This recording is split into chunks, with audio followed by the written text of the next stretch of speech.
కూతురుతో తల్లి రాయబారం కుదరదంటున్న కవిత, తనకి కేసీఆర్ గారు భార్య ఎంటర్ అయ్యారని ఇంకేం మాట్లాడగా.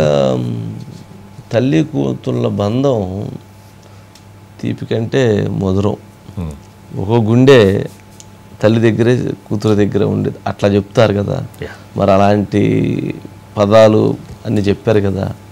మరి పాపం ఆమె వెళ్ళి పెద్దావిడ కేసీఆర్ గారి సతీమణి వెళ్ళిపోయి ఆమెను కన్విన్స్ చేసి నువ్వు 6 నెలలు సైలెంట్గా ఉండు, అన్నీ సర్దుమణుగుతాయి, అప్పుడు మరలా నిన్ను మళ్ళీ సొంత గూటికి తీసుకుందాము అని ఆమె కన్విన్స్ చేసే ప్రయత్నం చేసినా కూడా ఆమె కుదరదంటే కుదరదు, మీ గోల మీరు పడండి, నా రాజకీయం నేను చేసుకుంటాను, ఇప్పటి వరకు మీరు చేసింది చాలని చెప్పని మొత్తానికి కవిత గారు గట్టిగానే చెప్పి పంపించారట. సరే, అంతవరకు చర్చలు అయ్యి ఉండొచ్చు. నాకు తెలిసి దాంతోపాటు ఆర్థిక పరమైనటువంటి వాటాల అంశం కూడా చర్చకు వచ్చి ఉండొచ్చు. అది చెప్పరు కదా బయటికి, ఎట్లా ఇది వచ్చారు, ఎట్లా జరిగింది అని అంటారు. మొత్తానికి కవిత గారు అయితే స్ట్రాంగ్గానే ఉన్నారు. పాప రాయబారాలు ఇవన్నీ చర్చలు సహజం.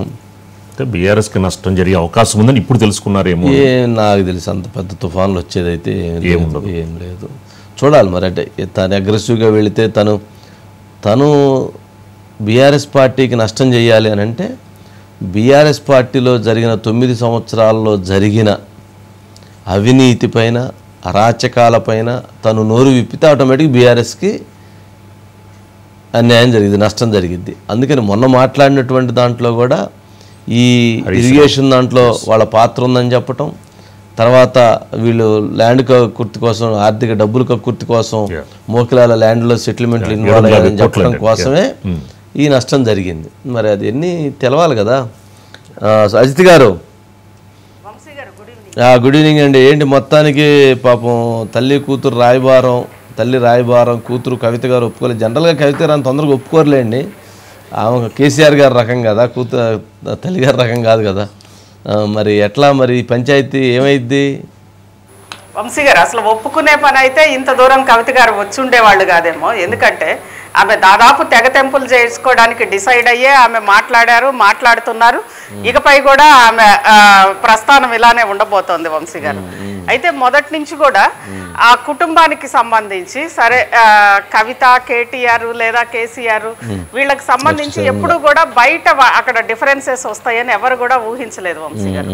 కానీ వచ్చిన నేపథ్యంలో గతంలో నేరుగా అంటే కుటుంబానికి సంబంధించి తన అన్నకి సంబంధించి ఇలా ఎక్కువ పెడుతూ కవిత మాట్లాడడము ఒక రకంగా పార్టీకే కాదు కుటుంబానికి కూడా తీవ్ర నష్టం వాటిల్లే అవకాశం ఉన్న నేపథ్యంలోనే ఒక రాయబారం కోసం తల్లి వచ్చినట్లుగా, ఆ వచ్చిన సందర్భంలోనే ఒక 6 నెలలు సైలెంట్గా ఉండు, అన్నీ సర్దుకుంటాయని తల్లి చెప్పినట్లుగా.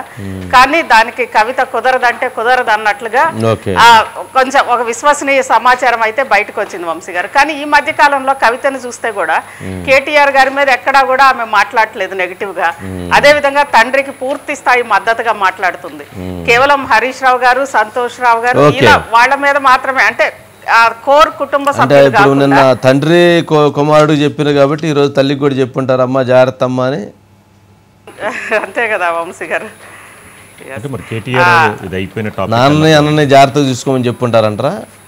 అంతే, ఖచ్చితంగా జాగ్రత్తగా చూసుకోండనో లేదంటే నాతోటి కలిసి రమ్మనో వాళ్ళను కూడా ఏదో మొత్తానికి చెప్పుంటారు వంశీ గారు. ఏమో ఈరోజు అంటే అందులో రానున్న బతుకమ్మ దాంట్లోనే కవిత కార్యాచరణ అనేది కనిపిస్తుంది వంశీ గారు. ఎందుకంటే ఈ రోజు స్వయంగా కేసీఆర్ ఊరు నుంచి అంటే వాళ్ళ స్వగ్రామం నుంచి చింతమడక నుంచి జనాలు వచ్చి అక్కడ బతుకమ్మ ఉత్సవాల్లో పాల్గొనాలి అని చెప్పినప్పుడు కవిత మళ్ళీ బతుకమ్మ ప్రస్థానం. ఎందుకంటే ఉద్యమం సమయంలో కవిత బతుకమ్మతోటే కదా హైలైట్ అయింది. మళ్ళీ తన పార్టీకి కూడా బతుకమ్మతోటి హైలైట్ అవ్వడం కోసం ఆమె చింతమడక నుంచే స్టార్ట్ చేస్తున్నట్లుగా కనిపిస్తుంది.